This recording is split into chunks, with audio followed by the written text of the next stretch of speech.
to this month's Clean Sport Education webinar. This is the latest in a series of Ask the Expert editions. This topic this month is on nutrition. Now, before we get into that, I just want to introduce myself. I'm Mary Irvin. I'm a member of the ITA education team, and I am this month's moderator. Also, a few housekeeping logistics for you. I want to make sure that everyone is aware of the simultaneous translation options we have for you. On your Zoom menu, there is a button called Interpretation. Now, we are delivering this session in English, but we are also offering simultaneous translation in Arabic, French, Russian, and Spanish. And all these languages are being recorded too. You can also use the automated translation captions. Select a supported language from the captions box in your Zoom menu. Please note that these captions are translations, of course, of the original English voice, and in the case of any discrepancies, the meaning and spirit of the original English will prevail. Now, this month, I'm delighted to welcome back a familiar face. So I would like to welcome Professor Louise Burke, who is going to be answering all of your questions today. Hi, Louise, and welcome to today's webinar. Hi, Mary. It's great to be here, and I'm so excited to see all these different countries in the world. It's fabulous, isn't it? Popping up on the chat box. So I'm just so impressed by how important it is to people to hear about good nutrition, and I really thank the organisation for promoting how important it is. Thanks, Louise. I'm going to talk a little bit more in terms of introducing the subject and also supplements, and then we're going to tackle those questions. Great for you to again give up your time to help us out with a session like this. As you mentioned, we have a big audience. We also received over 100 questions submitted. Now, there's no way you can get through all of those in this 60-minute session. So what we have done, and people will see as we put the slides up on the screen, that we have kept some of the very specific ones, and we've also tried to group some of the more general ones together. And we'll tackle those in just a few minutes' time. Now, also to get the most out of today's webinar, as well as answering those questions that you have submitted in advance, we will also leave some time at the session. So if you do think of any questions as the session goes along, please do pop them into the Q&A box. Okay, let's do a bit of an introduction into today's topic. So we're tackling nutrition today, and many factors contribute to success in sport, and nutrition is a key component. But what you might say is the link, therefore, to clean sport?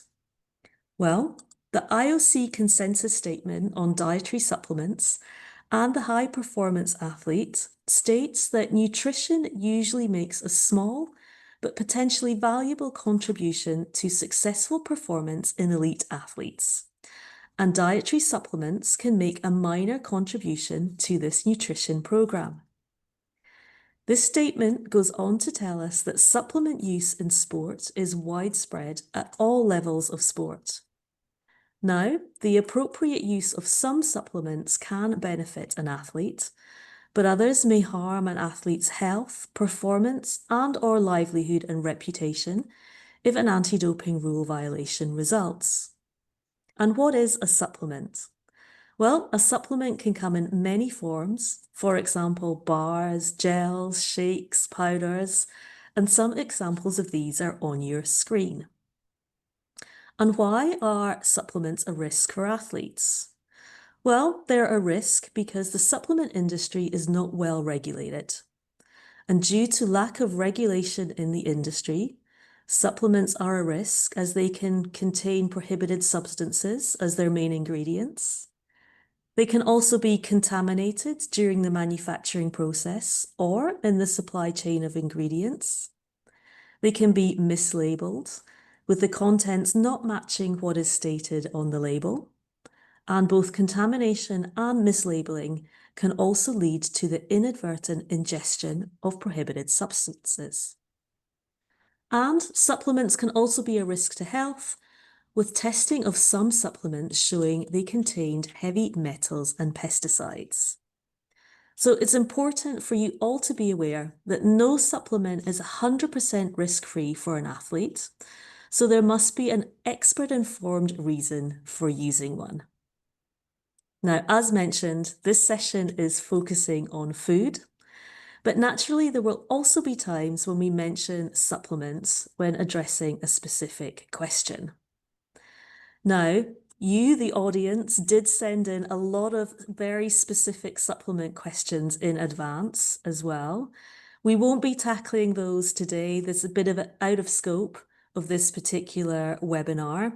But my colleague right now is going to put a link in the chat to our most recent monthly webinar, which we held in March or May, April. Sorry, I'm getting the months mixed up here. We held it last month. The link is going in the chat now, and that was fully revolving around supplements. So if you'd like to take a look at that, please do click on that link once this session ends. Now, if athletes do choose to use supplements after considering all the options and making an informed decision, they should only consider the use of a batch-tested supplement. Batch testing, in the context of anti-doping, means a supplement that has been tested by an independent supplement certification company for substances prohibited in sports. And here on your screen, you can see independent certification companies. You can also check with your national anti-doping organisation for their recommendation.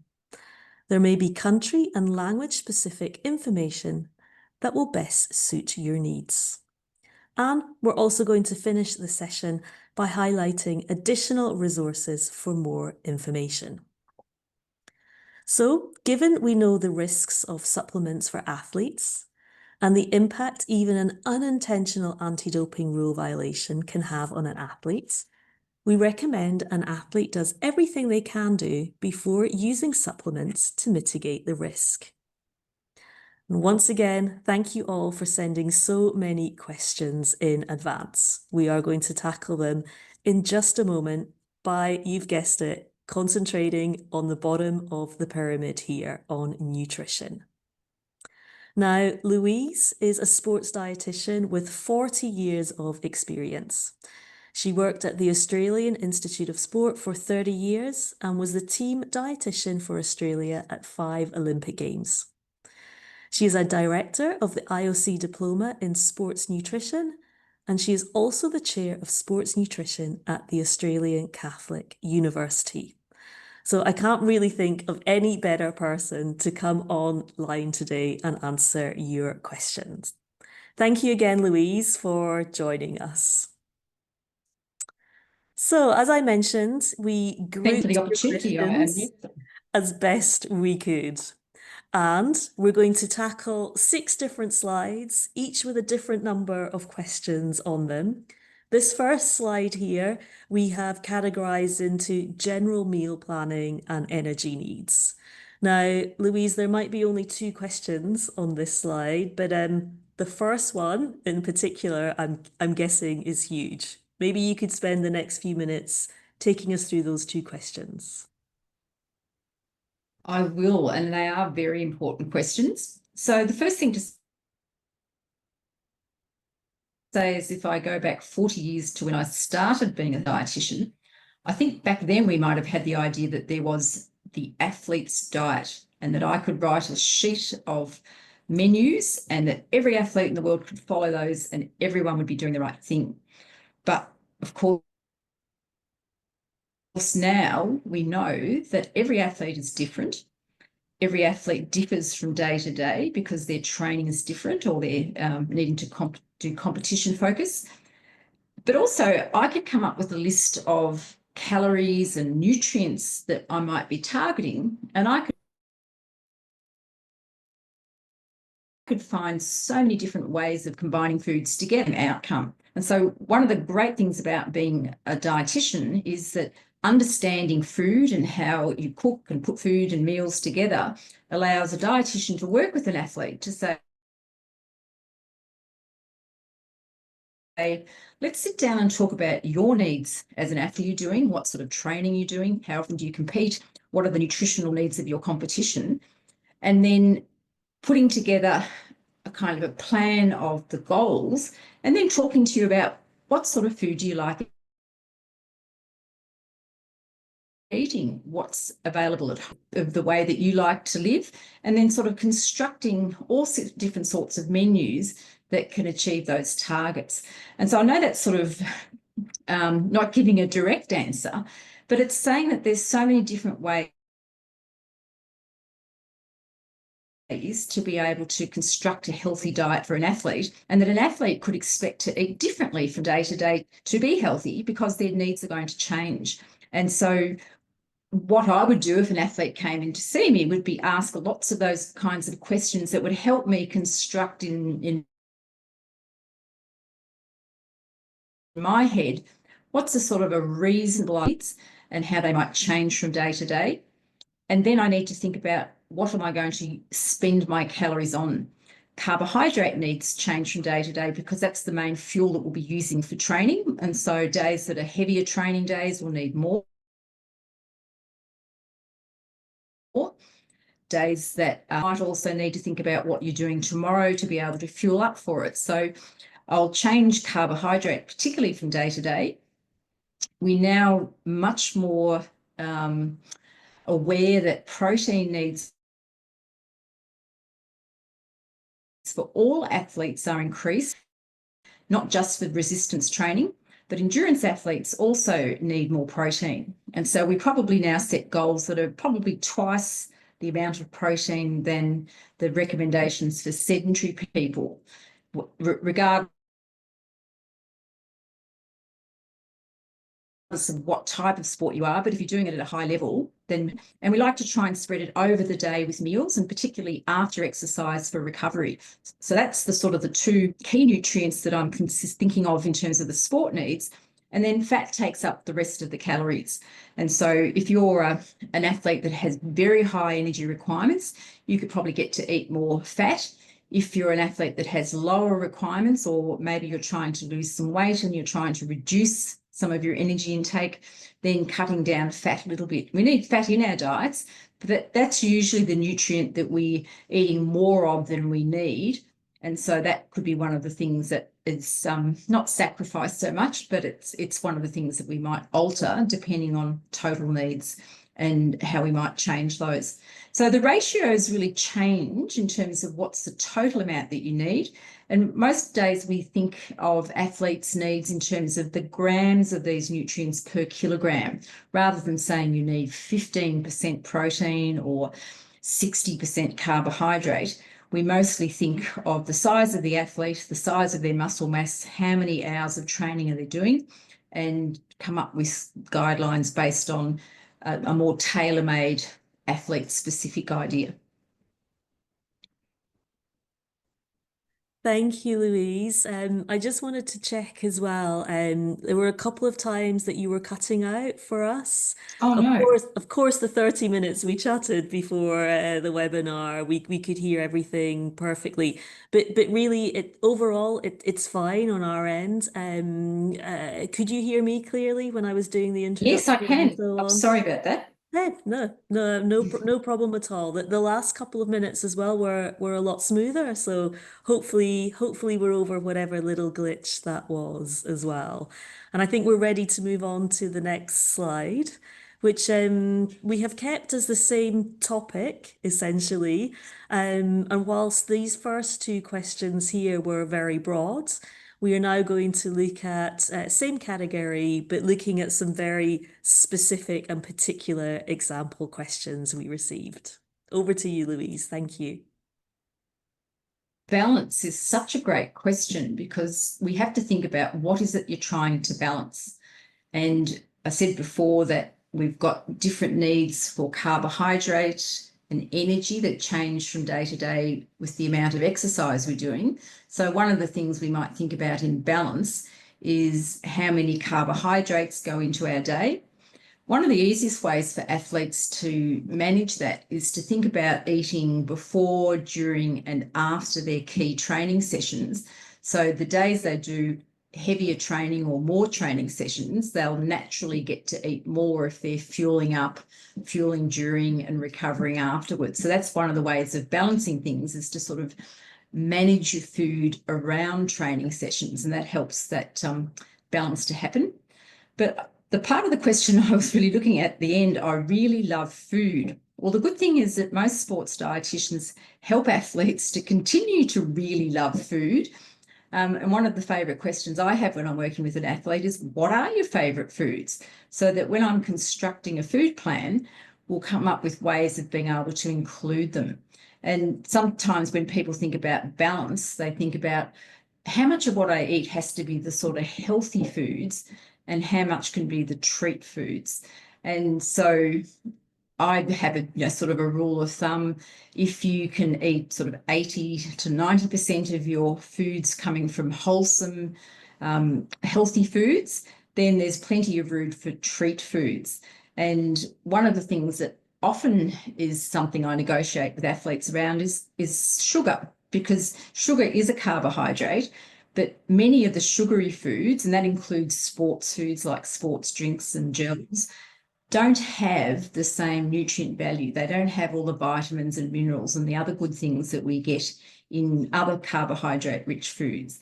And so they may be very useful when you're needing to fuel up during exercise, but when you're trying to think about the rest of the carbohydrate that you're eating, then that's when you try and have the more nutrient-rich ones, the ones that have got vitamins and minerals and other good things in them, but also things that you can add other foods with in terms of making a meal. And I can see on the slide a lot of those good carbohydrate-rich foods that have been named: breads, potatoes, rice, pasta. Fruit is another good carbohydrate-rich food. And we also get some dairy products like flavoured milks and yogurts that have a good carbohydrate content as well. So they're the different sort of nutrient-rich forms of carbohydrates. And even within those, you've got sort of healthier ones than others, because you can choose whole grain versions of things, and you can choose ways of putting meals together where the protein is there top and centre, not too much extra fat added, the carbohydrates are wholesome choice. And that's the kind of meal where you've got that balance happening beautifully.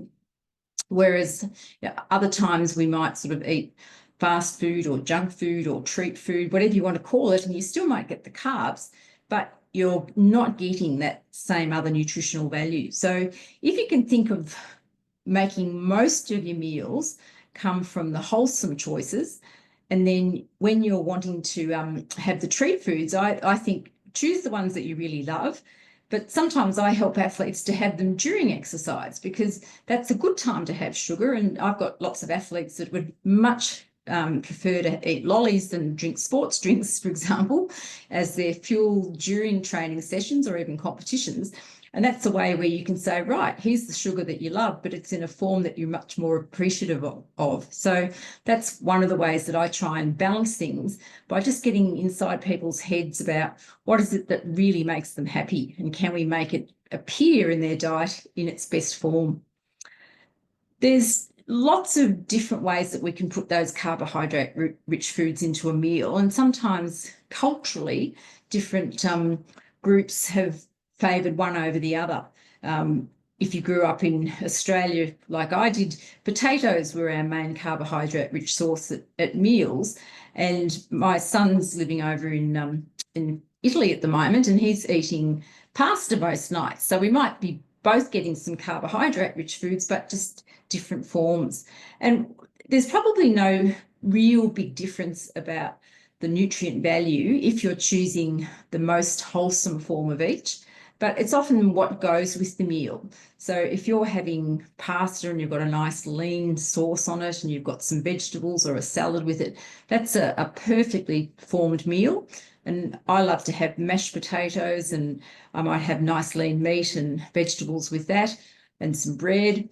But an alternative way to have potatoes is like fries, and you'd be thinking to yourself, well, I'm getting a lot of fat for that potato. So even though I might have been eating the same food and the carbohydrate form was the same, thinking about what else was going into the meal helps me make a decision about whether that's the best way to have it. Someone's mentioned it's normal to have rice and curry. That's perfectly viable. That's one of my favorite foods as well. And you're getting carbohydrate from the rice, and lots of wonderful ways of making curries where you can have lots of beautiful vegetables and the flavor.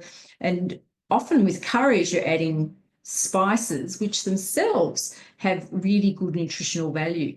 So I can't see anything on that slide that I wouldn't eat, but I could probably think of great ways to have it and ways where it's not in its best form.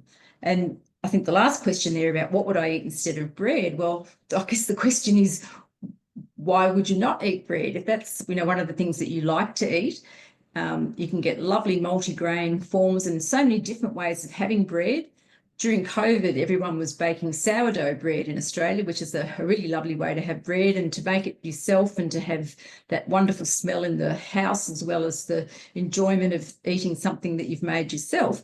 Well, I think that's all part of a great diet, just that feeling of accomplishment, of sharing it with other people and really enjoying it. Great, thank you, Louise. And the connection and the sound was perfect during that answer. So we're all good. Thank you for that. And before we move on to the next slide as well, many people might hear from my accent as well, and I'm Scottish. So in terms of the carbohydrate food that I'm eating there, I'm with you, Louise, in terms of the potatoes. Okay, let's take a look at the next slide then. Now we're getting even more specific here, and we had a number of questions around the timing of meals, pre-event, during event, and so on. So we've collected a flavor of these here for you to tackle next, please, Louise. Excellent. Well, competition comes around and we need to think about what is it in my competition that makes me fatigued versus what is it that I can do to have the energy and the concentration and skills right till the finish line or the closing bell. And that differs from competition to competition. A lot of times, particularly in higher intensity, longer events like marathons and triathlons, and some of the team sports or racket sports, carbohydrate and the fuels that your muscle has to burn carbohydrate, but also the carbohydrate that your brain has to be able to be working at top concentration and skill level, we need to make sure we've got enough of that for the event. And so for some competitions, you might even in the days leading up be loading up with extra carbohydrate. So you've been doing that in training to fuel for each of the training sessions that you've done, but you might want to even accentuate that further and do 2 or 3 days of what we call carbohydrate loading, where carbs become the main source of energy in the diet and at each meal. And we can cut down on some of the other things to make sure that we haven't overeaten, but we've focused on what our muscle is going to enjoy when we get into the competition. The other thing we need to think about is how comfortable we feel. And the event, depending on what time of the day it is, normally allows us or benefits from having some fuel beforehand. But you need to make sure that you've eaten enough to suit how quickly you can digest it and feel comfortable before your competition starts. So you might think about trialing in some competitions, some lesser important competitions, or even in some training sessions. What does it feel like if I eat this much before I train? Or how many hours or how many minutes is it that I need to leave between eating and starting the event so that I'm not going to have a queasy tummy or, feel really sick during the event? And you need to take into account that when you're nervous in competition, that can sometimes accentuate any of the tummy problems. So we get athletes to practice things a lot, and often athletes come up with a routine of, it's almost like their lucky foods. They have the things that they like to eat the day before or the night before or the morning of. And once they've worked out what is the best plan for them, then they repeat it over and over again, because then they feel confident that they're doing something that they've trialed before and they know is going to work for them. And when you have only a small amount of time, either before the competition, when you get up in the mornings, you know, if you're doing a triathlon or a marathon that's starting at 6 or 7 o'clock, you really can't get up and have a huge meal an hour before and feel comfortable. So sometimes what we suggest to people, if there only is a little bit of time, is making it more liquidy or having it more low in fibre, or that's probably where the sports foods come in. So some of the things like the gels or the liquid meal supplements are a good way of getting some nutritional support, but not having to eat and chew your way through a lot of food and having it sitting in your stomach feeling heavy and likely to cause some problems. And so often what athletes will do will have a light pre-event meal, they'll do their warm-up, and if it is an event where they've got to have lots of fuel during it, then something like a sports gel or a carbohydrate drink, and it could be juice or it could be a sports drink, gives you an opportunity just to top up those carb stores, but not have something that's going to feel heavy in the stomach. Now, in many competitions, athletes need to be lighter because there's weight divisions in their sport. So I'm thinking about combat sports and lightweight rowing. Jockeys also need to have a weigh-in. And so these athletes often need to make sure that they're going to be on their weight division on the morning of the event or the night before the event, and often try and shed a little bit of weight so that they get into the division that puts them at an advantage because they're just with smaller people.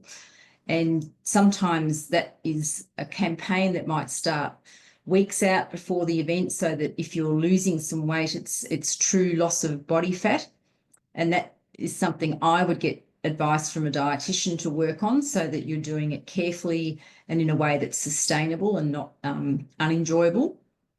But in the days leading up, a lot of athletes will also try and shed a little bit more weight. And there's a couple of ways that you can do it without actually changing body composition, but just make yourselves a little bit lighter on the scales. One of the ways that we help athletes to do this is to use a low fibre diet.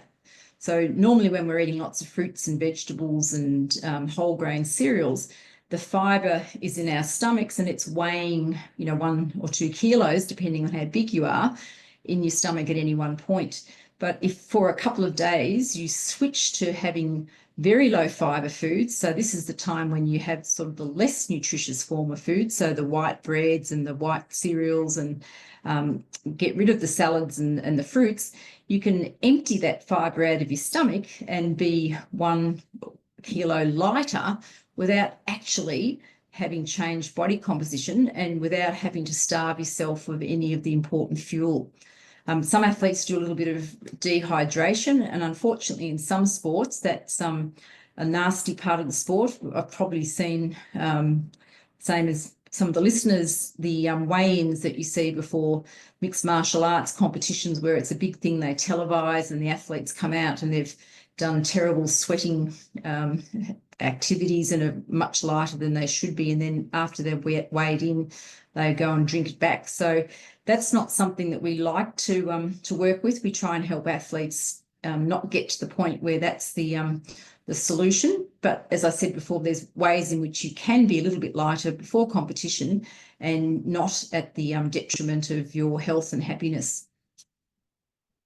Thanks, Louise, for all those tips. Our next category now is focusing on young athletes. So again, we had a number of questions, some quite wide, some quite specific, as everyone will be able to on screen there, ranging from something very general in the first question, down to a very particular age, a very particular type of sport and a very particular type of nutrition question that's being asked. So if I could ask you to have a go at these ones, please, next. Yes.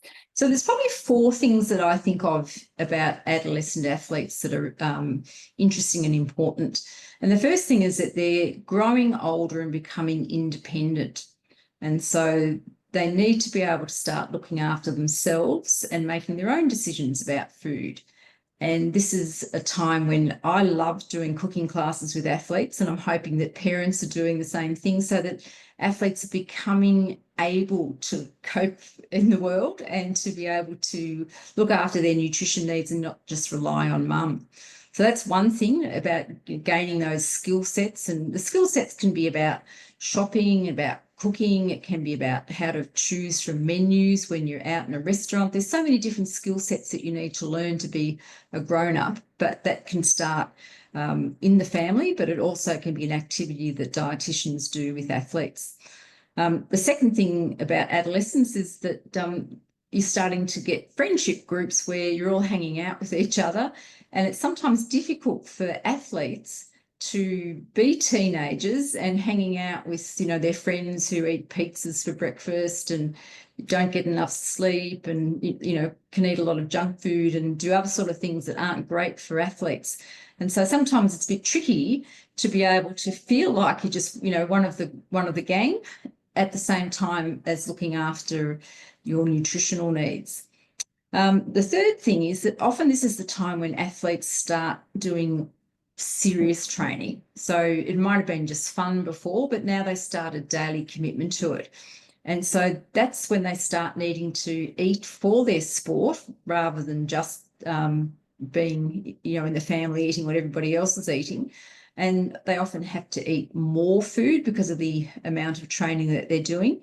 And so this description we've got on one of the questions, the relative energy deficiency in sport REDS, this describes a problem where athletes aren't eating enough for the amount of exercise that they're doing. And it can happen because they've just increased their exercise and they haven't worked out that they need to eat more. Or maybe it's they're such busy people, they're trying to do their sport and they're trying to go to school and they've got so many hours in the day filled up that they just haven't left enough time for eating, or they haven't got the food with them when they need to eat. The other thing is that they can be, as adolescents, within the group of friends that they've got, starting to get concerned about body composition. That's one of the, you know, the things that often happens with particularly females when they're young adolescents. Everybody's looking at each other and, you know, trying to follow the latest model and be as skinny as they are, or thinking about what they look like in clothes. And often they get so concerned about weight control that they forget about the energy needs that they have for their sport. And then the fourth thing about adolescence, and we've got this in the final question about supplements. And I really think it's a shame for adolescents and young people to be turning to supplements so quickly, because we've already seen that pyramid, that most of the benefits that you get for your sports performance from diet come from food. And it would so much be easier to get all that right and to get the best out of yourself, not just from your diet, but from your sleep and from the training and the right equipment and just maturing in your sport, just be getting really good at it from those foundational things. And after that's all done, that's when you start putting the top of the pyramid together. And so when adolescents come to me, and I know it feels they're committed and they want to be doing everything they can and they're so excited, what should they be taking with supplements, particularly things like the creatine? I think it's a real shame to start that too early. It's much better to get the foundation ready. And then when you've sort of topped out with all those things going for you, that's when you might think about some of the evidence-based supplements as being something to add. And it's something to look forward to. And it's something that you'll actually be able to see the improvement in, because once you've got to that level of maturity as an athlete and you've sort of hit a ceiling with your performance, it's exciting to be able to then get a little bit of a sprinkle on top of the icing on the cake. If you're starting off throwing too many things at it earlier on, you're not going to be able to get the benefit. You won't see it happening because it's all mixed up in so many other things. And so there's really a good reason for trying to do things systematically and gradually build up those stages. Lovely. Thanks, Louise. Next topic, we're getting through them really well. I've called special considerations, essentially. They're quite eclectic. They range from athletes going through the menopause, athletes going through pregnancy, maybe athletes who have allergies to certain foods, and also vegan athletes. So again, a diverse set of questions here. Happy to take these ones next, please. Yes. So females, I often think we got all the hard stuff because we have to think about our menstrual cycles, and for, so many 30 years or whatever it is of our lives, we have this regular activity that happens that changes our hormones. There's a lot of interest at the moment in whether we should be training or eating differently at different phases of the menstrual cycle. There's no evidence that that actually is helpful. I know it sounds exciting, and it sounds, sometimes we hear about successful athletes or successful teams, and this is what they do, but there's actually no evidence that it makes any difference. It might make an athlete feel special. The most important thing is that people eat to their symptoms and to the changes in the training that they're doing, rather than just making it about where they are in their menstrual cycle. But then once they get to around 40 and they start going through the perimenopause and then into 50s with menopause itself, we change our hormonal levels again. And sometimes it's about the hormones, but also sometimes it's about the way that we change our lives. And sometimes that's when people are doing less exercise. Often people, when they're going through menopause, gain weight, and that can be a little bit about the change in hormones, but it also can be around the changes in exercise patterns. Sometimes that's because people are losing a bit of energy and they don't feel like doing the exercise, and that's why they're gaining the weight. But sometimes it's also because at that stage in our life, things are happening in your family and in your lifestyle, and sometimes you get tied up with other things and it makes it more difficult to do exercise. So it is a complicated thing, but we often have to think about our bones a bit more carefully, because the hormones that we have as females during our menstrual cycle, particularly estrogen, is important for keeping our bones healthy. And in menopause, when our estrogen levels drop, it is one of the reasons that bones start breaking down or losing their density. So part of what we work very carefully in our earlier years is to try and build up our bone and get it as healthy as possible, and then try and hang on to it as well as we can. So during menopause, part of what we can do is be careful with our calcium intake, but also do some exercise, some of the weight-bearing exercise. This might be time when you take up resistance training or some plyometrics that help our bones get the activity levels that helps them stay healthy as well.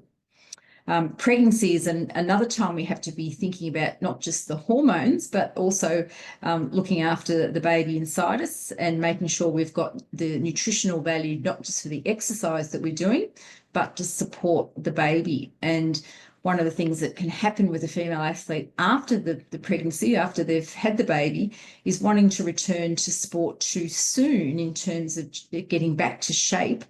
And a lot of athletes are so worried about losing the weight that they gain during pregnancy that they're not thinking about what is it that I need to be eating to breastfeed and to be able to give the baby the nutritional value, but also to support the training that they're getting back to. So that can be another great time to see a dietitian to try and get the right balance for the work that you're doing.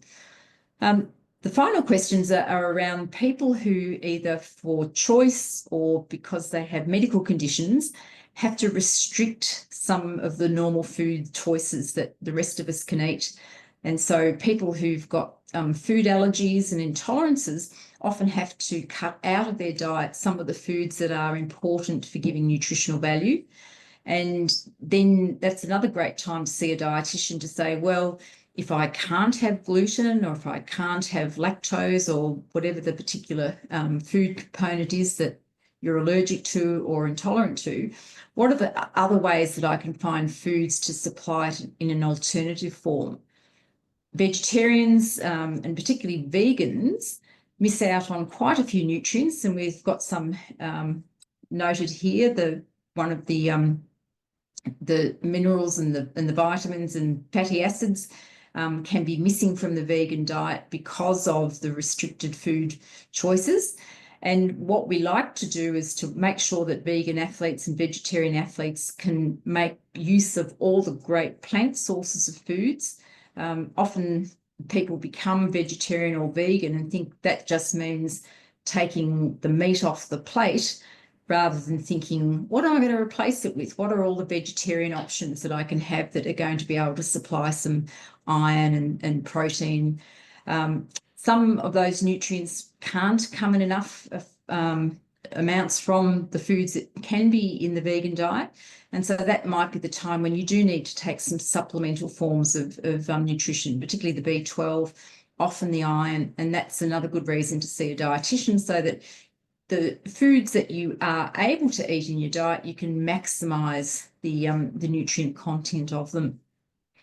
Now, the final question, we've already talked about what REDS is, and we've said it's that energy mismatch.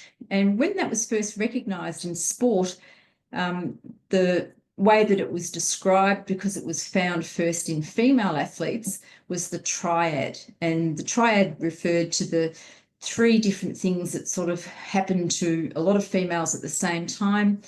They weren't eating enough energy, and that had an effect on their menstrual cycle, and it also affected their bones. So they were the three things that sort of were coexisting together. Now we recognise that there are other body systems that also don't get enough energy support with the low energy availability associated with REDS.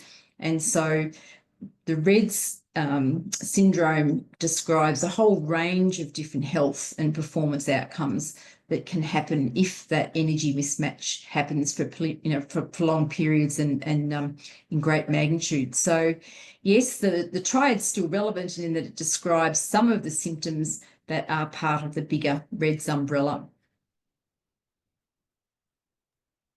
Thanks, Louise. We're going to move on to the last slide in terms of the questions that were submitted in advance. And I think this is quite a nice way of sort of summing up some of what you've described as well. And questions ranging from how would someone then recognise what a good sports nutritionist looks like, and also what role then does the sports nutritionist or dietitian then play with other members of the athlete entourage, maybe in particular sports positions?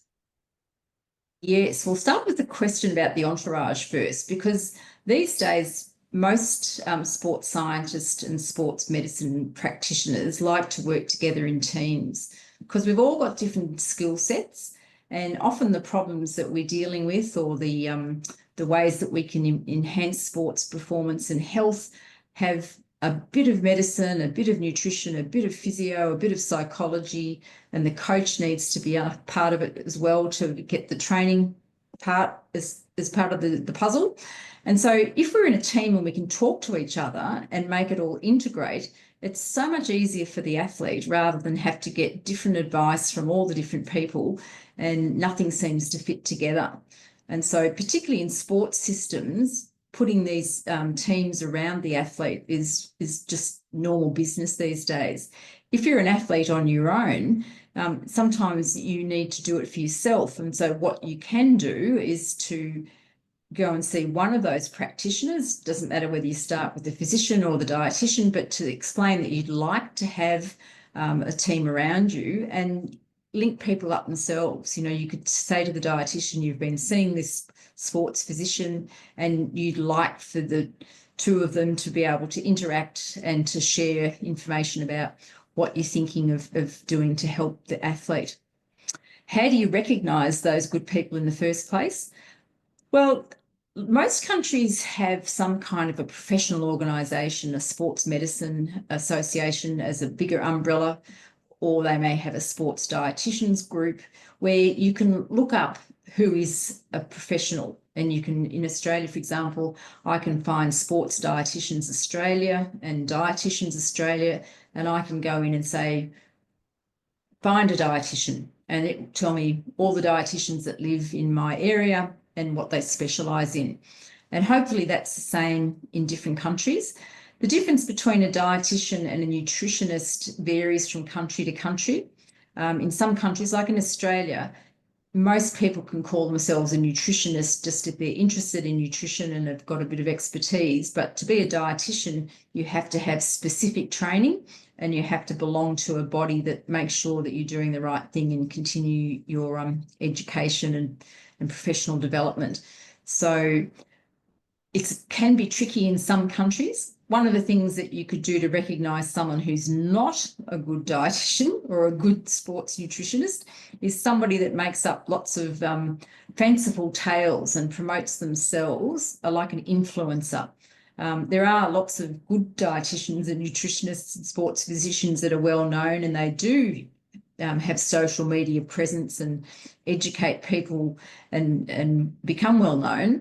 But if you find somebody who's more interested in selling supplements or selling a diet book or selling crazy stuff that only they know about, then that's probably a good way of knowing that they're not the person that you want to see.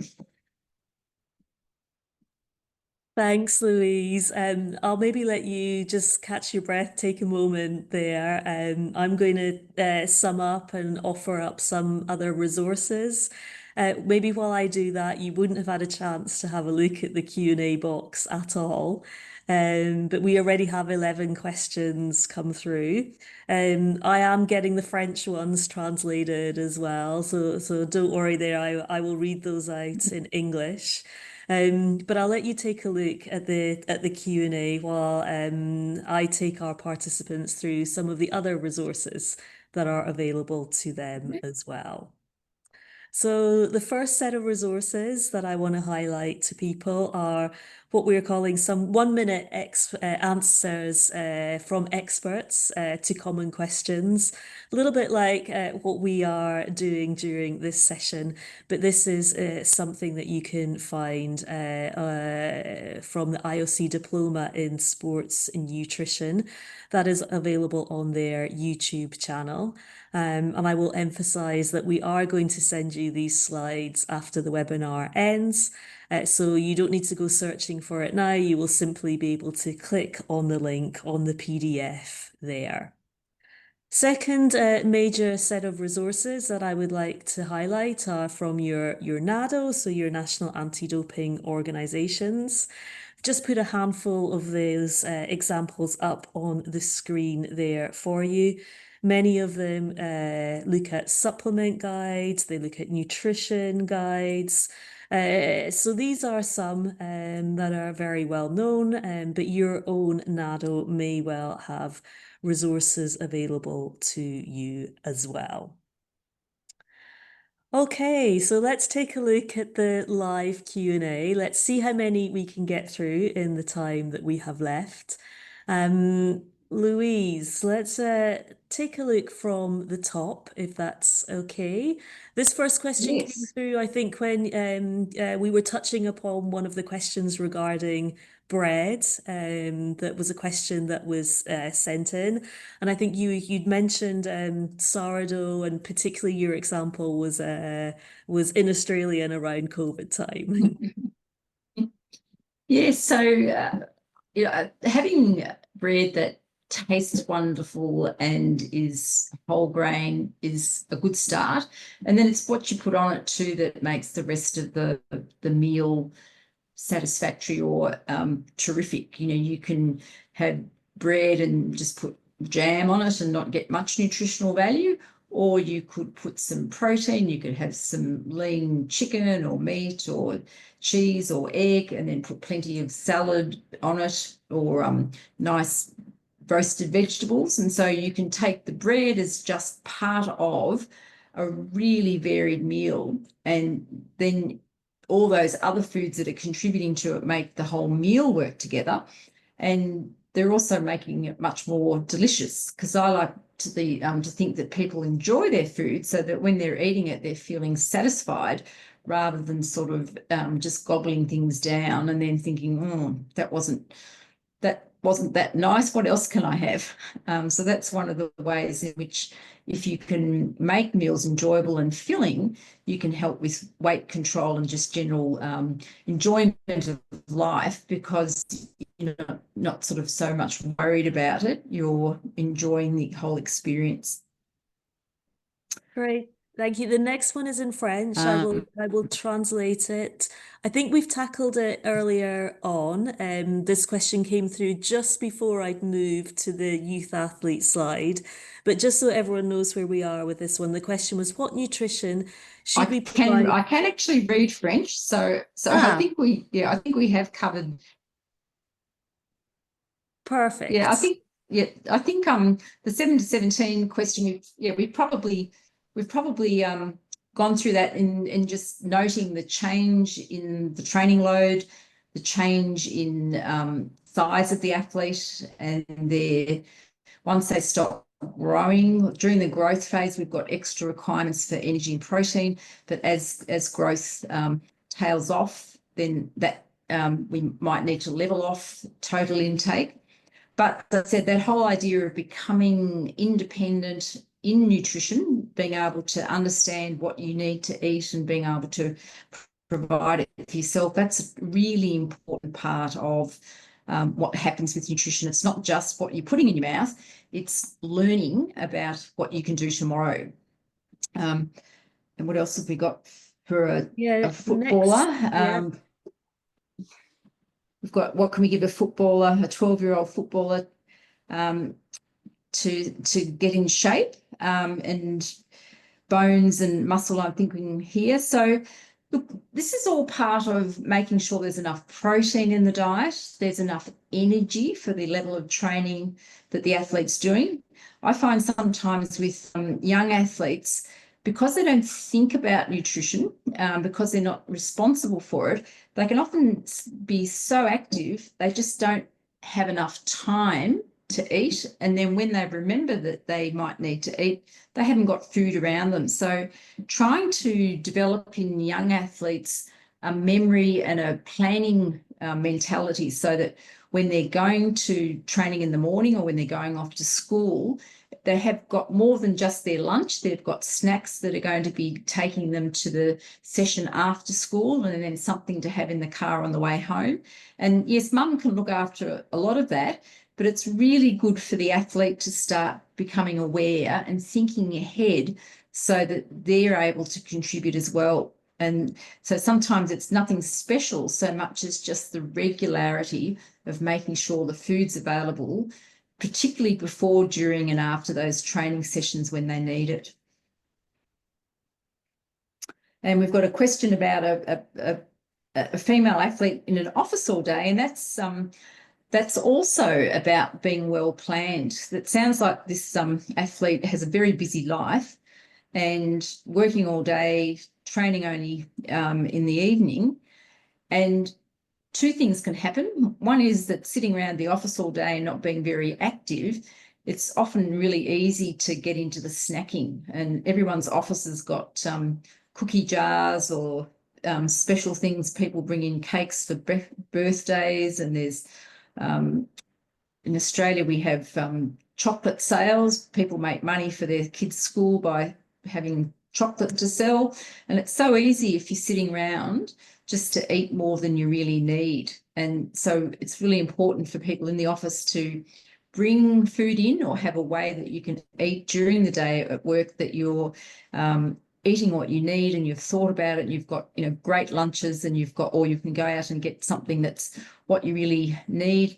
You know, whether it's sandwiches or salads or something that you bring in from the night before and heat up in the microwave, but it's planned rather than just being reactive to all the food that happens to be around in the office.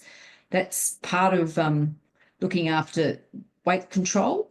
And it's also understanding what you really need, because sometimes people think I'm doing an exercise session, so the dietitian said I need to fuel up with plenty of carbs. But if every other part of the day was sedentary, then you may not actually have the greatest, fuel requirements than you think. And some of that, or the way to attack that, might be about being a little bit more active in your work job. And maybe, at lunchtime, instead of sitting at the desk and trying to get the emails read, maybe you go out and have a walk, eat your lunch while you're walking, and add some activity as well as having the good food source. If you find that you just can't get it done by yourself and it just doesn't seem to make sense, that's another great time to go and see a dietitian, because they'll help you work through what's actually happening in your day and how you could improve it. I often find that when I meet somebody who says, I just can't lose weight, I just don't know what happens, I hardly eat, if you get them to write down what they have for a week, they'll suddenly see all those little things that just pop up. It happens differently every day, but there's always something that's happening to make people eat differently to what they think they do. And it's all those little extra things that are adding up to create the problem. Thanks, Louise. You happy to take them in order? The next one, I think we touched upon earlier as well, but maybe you can summarize. It's about specific nutrients during menstruation. Yeah, look, there's no really good reason to think that you're not absorbing nutrients during menstruation, except, and it's so different from one female to the other, but a lot of females have parts of their cycle where they feel bloated, where they feel quite, sick in the stomach, and either that they don't feel that they need to eat the same, or they can't eat with the same sort of food because it makes them feel sick, or they just feel that they're bloated and it makes them feel that they're not absorbing things. Now, a lot of that's got to do with, sort of hormonal changes and fluid balance in our bodies, but it can make people think that they're not absorbing things. Generally, though, there's no reason to think that there's not absorption of the nutrients that you are eating. And it might be more about just managing symptoms. Maybe there are ways in which you might need to eat a little bit differently just so that you don't feel quite so bloated. It could be changing fiber content. It could be just the way you spread your food out over the day. But again, that could be something that you'd speak with a dietitian about, with just ways of managing it for you. And every female is different. This is what we found. It doesn't follow the hormone patterns that we think. You can't predict it for anybody, but it's certainly a common issue that many females do find, that there are parts of their period where they have more problems than others, and being able to sit down with someone and have a plan of how to manage it so that they just feel more comfortable can be really helpful. Thanks. We probably just have time for one more before we need to wrap up. Are you happy with the next one from Laura in terms Yes. of summarizing Yep. that one? Yeah. And can I thank the audience for being so wonderful with promoting the needs of females, because females have been left out of nutrition and so many aspects of sports science. It's all been about men, and let's do all our studies with men first. And it's only now that we're realising that we've got some special things that we need to do for females.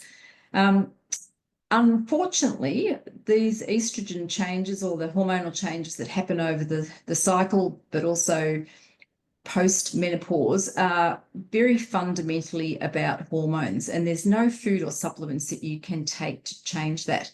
And I find that every time I put my Facebook on, I'm getting some other thing that's popping up in my feed about some supplement I can take, or something that I need to do as a female to change my hormonal levels. And so I'm quite aware that there's quite a lot of nonsense out there that sounds plausible. And of course, when these things are changing, we all would love something that was just a miracle that could sort it out for us. But unfortunately, this is part of being a female.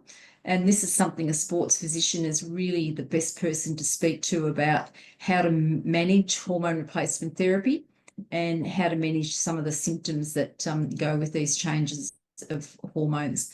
But unfortunately, there's no magic food or diet or supplement that will sort out all those problems.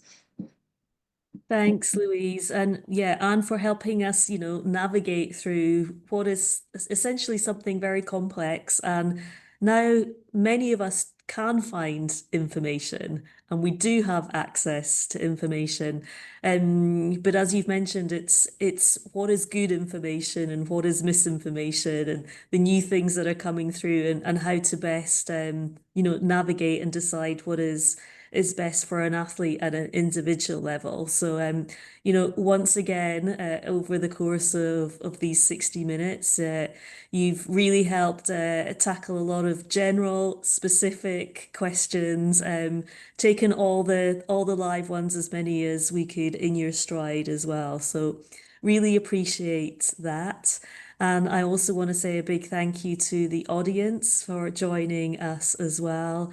Hope you also enjoyed the session. If you do have any more questions for us, then you can reach out to us at any time at education@ita.sports, and that information is on your screen here now. So that just leaves me to once again say thank you to Louise and wish everyone a good end of day. Thank you all.